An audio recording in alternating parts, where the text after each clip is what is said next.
C'est Pang la chaîne, bienvenue sur cette vidéo qui est la dernière de l'année 2023. J'espère que vous avez passé une bonne année et surtout que vous prenez ce jour symbolique, cette bascule vers une nouvelle date pour vous permettre d'aller vers des nouveaux objectifs et plus encore, et peut-être ce qui est plus sympa, c'est de se dire ok, j'ai un jour symbolique qui me permet de me dire ce qui est dans le passé, même si vous allez avoir des conséquences dans le présent et dans le futur, même si il y a des choses qui ont été entamées en 2023 et que vous devriez continuer en 2024. Il y a aussi beaucoup de choses d'un point de vue psychique, d'un point de vue interne, d'un point de vue réflexion, d'un point de vue comportement, que vous pouvez vous dire, c'est ce que je faisais avant, c'est ce que j'ai fait. Un des points importants, c'est de ne pas nier, c'est de pas de se dire non, je n'ai rien fait ou c'est pas de ma faute. Un des éléments qui peut être vraiment chouette dans cette symbolique, c'est de se dire, ok, il y a des choses que j'ai faites, que j'ai dites, que j'ai exprimées, même des choix qui ont pu vous foutre dans la merde, et peut-être qu'en 2024, vous allez payer les conséquences. Néanmoins, ce qui est, et vous pouvez rien y faire aujourd'hui, hormis un ensemble d'actions dans le présent qui vous permettront de surmonter l'épreuve, de dealer avec cette épreuve. Bref, vous allez aller vers une solution, une orientation, une direction qui est intéressante. Ce qui a beaucoup de valeur, c'est de pouvoir se dire ok, je réattribue au temps le temps. Je vous en avais parlé il y a quelques vidéos avec cette complexité qu'ont beaucoup de personnes de laisser le passé dans le passé et de vivre le présent. Donc souvent on a l'impression qu'il y a une compression de la ligne de temps. Une compression qui fait que des personnes parfois ont encore l'impression que ce qu'ils étaient il y a 5 ans, 10 ans, 20 ans, ou ce qu'ils étaient quand ils ont vécu des choses, ils le sont encore aujourd'hui. On sait que ce n'est pas vrai. On sait que les souvenirs notamment sont transformés. On sait que biologiquement, on s'est aussi transformé. Donc, on n'est pas le passé. Et des dates symboliques comme le 1er de l'an ou le 31 au soir, c'est vraiment un moment où on peut prendre notre ligne du temps et se dire, ok, là, par rapport à 2023, quels ont été les éléments clés, quelles ont été mes attitudes, mes réflexions, mes cheminements, les trucs que j'ai appréciés chez moi, les trucs que je n'ai pas appréciés chez moi, les conneries que j'ai fait, les trucs que j'aurais pas dû faire, les trucs que j'ai bien fait et que je vais tenter de renouveler l'année prochaine. On a un vrai moment pour se dire, ok, ça s'est étalé sur 365 jours, ça s'est étalé donc sur une année. C'est pas non plus cette année ce que j'ai vécu 10 ans avant. Et prendre un moment pour méditer dessus, pour réfléchir dessus, pour se poser dessus et se dire ok, 2023 ça a été quoi d'un point de vue perso, d'un point de vue pro, d'un point de vue émotionnel, intellectuel, d'un point de vue travail intérieur, d'un point de vue peut-être spirituel pour certains, voire religieux, politique. Amusez-vous à voir ce que vous avez fait. La plupart du temps, à moins que vous ayez des vies exceptionnelles ou qu'il y a eu des surprises de la vie, attention, les surprises n'étant pas toujours positives, mais elles ne sont pas non plus que négatives, vous avez une vie qui est assez quotidienne, assez routinière. On rentre tous dans des routines, j'en ai déjà parlé, mais même quelqu'un qui voyage tout le temps, en fait une routine ne serait-ce que dans le principe de voyage. Quelqu'un qui découvre plein de nouvelles choses, mine de rien, les processus sont très routiniers. Donc amusez-vous à regarder au travers de vos routines d'une année des éléments récurrents, ce qui est pour vous OK en cette fin d'année, ce qui n'est pas OK, et si vous avez envie d'y faire quelque chose. En laissant derrière un ensemble de comportements que vous avez pu avoir avec certaines personnes, parce que peut-être vous étiez fatigué, ou peut-être que c'était pas la bonne journée, ou peut-être que vous étiez bourré, ou peut-être que... Qu'importe. Il y a réellement une possibilité de se dire bon, ok, ça c'est, je l'ai fait, j'ai été comme ça.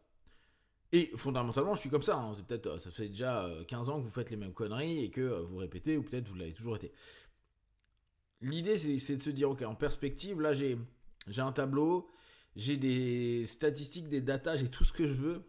J'en fais quoi? Je fais quoi de l'expérience que j'ai pu vivre pendant 365 jours? Je fais quoi des problèmes, des choses positives, des peurs, des envies, des désirs que j'ai pu avoir, qui peut-être n'ont pas été exaucés, ou qui peut-être ont justement été vécues et j'ai dû dealer avec. Je sais pas, le deuil de quelqu'un, une blessure, une maladie, la perte de quelque chose, d'un emploi, d'un objet matériel qui était important.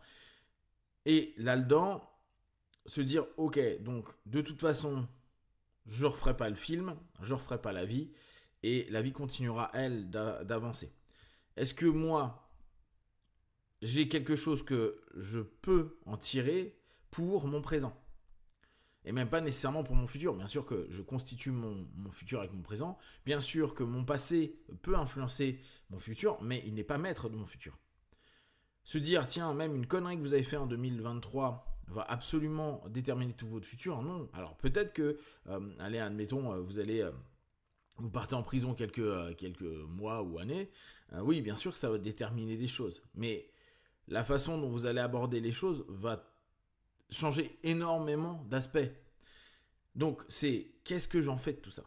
Est-ce que je continue dans le même cercle vicieux à un moment donné de me dire, bon, je m'en fous, de toute façon, quitte à ce que tout soit perdu, je continue mes conneries et puis ad vitam, que ce soit relationnel, au niveau du boulot, au niveau de plein de trucs? Ou est-ce que vous dites, je vais tenter de faire quelque chose? À savoir qu'à partir du moment où on prend une décision, ça va nous demander de l'énergie, parce qu'on va devoir pas simplement, et je reviens sur la vidéo d'il y a 2-3 jours, faire une notion de je crée des objectifs et je fais des résolutions. Mais il va devoir y avoir une stratégie, une mise en action, et donc de l'énergie qui va être dépensée par rapport à tout ça. Reprendre et fermer une année, c'est cool parce que ça nous permet de voir vraiment un ensemble de choses qui, peut-être quand on était dedans, avaient une saveur et que en fin d'année, alors bien sûr si c'est quelque chose qui s'est passé le 15 décembre, la saveur est toujours la même, mais si ça s'est passé ne serait-ce qu'en avril, en mars, en janvier, même à la rentrée, il y a déjà un trimestre. Comment vous abordez les choses? Comment vous abordez, vous, votre comportement? N'oubliez pas, dans ce type de réflexion, il y a toujours un point à prendre en compte. On ne maîtrise pas le monde. On ne maîtrise pas sa famille, ses amis. On ne maîtrise pas les événements. On ne maîtrise pas les inconnus. On ne maîtrise que très peu de choses. En gros, on ne contrôle que dalle dans la vie. On a l'illusion de se maîtriser / contrôler soi, mais on sait très bien qu'aussi ça c'est illusoire, sachant qu'on a nos patterns, nos automatismes, du coup, nos habitudes, nos manques d'énergie, parfois notre manque de discipline, plein de choses qui vont faire que on répète sans cesse les mêmes patterns, les mêmes modèles depuis 5 ans, 10 ans, etc., etc. Ce qui est cool, c'est de se dire, ok, je prends conscience que j'ai fait ça, il s'est passé ça, j'ai réagi comme ça, je ne peux pas contrôler le monde, qu'est-ce que je peux faire par moi-même? C'est tout. Si bien sûr je peux le faire pour les autres, tant mieux. Mais même si je fais quelque chose pour les autres, on doit toujours se rappeler, je n'ai pas une influence sur les gens spécifiques. Oui, je peux faire de l'hypnose, je peux faire du conversationnel, je peux tenter d'orienter des gens, mais ça, à la limite, c'est pas en votre pouvoir de la décision d'autres. La seule chose qui est cool, c'est pouvoir se remettre au centre de votre propre vie et de vous dire, ok, moi, avec ces compétences, avec cette année que j'ai fait, avec ce que j'ai appris, ce que j'ai fait, ce que j'ai bien fait, ce que j'ai mal fait, avec les événements positifs et négatifs que j'ai fait, qu'est-ce que je détermine comme étant utile à peut-être continuer, à cesser, à travailler, et peut-être que vous allez vous gaufrer sur 2024 sur certains points que vous voulez bosser. C'est pas grave, vous ferez le bilan en 2024 à voir est-ce que c'était pire qu'en 2023, est-ce que c'était mieux, qu'est-ce que j'ai amélioré, etc., etc. Amusez-vous quand vous avez un peu de temps et ne le faites pas quand vous êtes bourré de vous poser ces questions-là et puis passez un bon réveillon pour ceux qui fêtent et un bon début d'année pour tout le monde. Je vous dis à demain, parce qu'en fait ça reste juste demain, et prenez simplement ce qui est bon et juste pour vous tester, observer, analyser et conclure. Be one, ciao.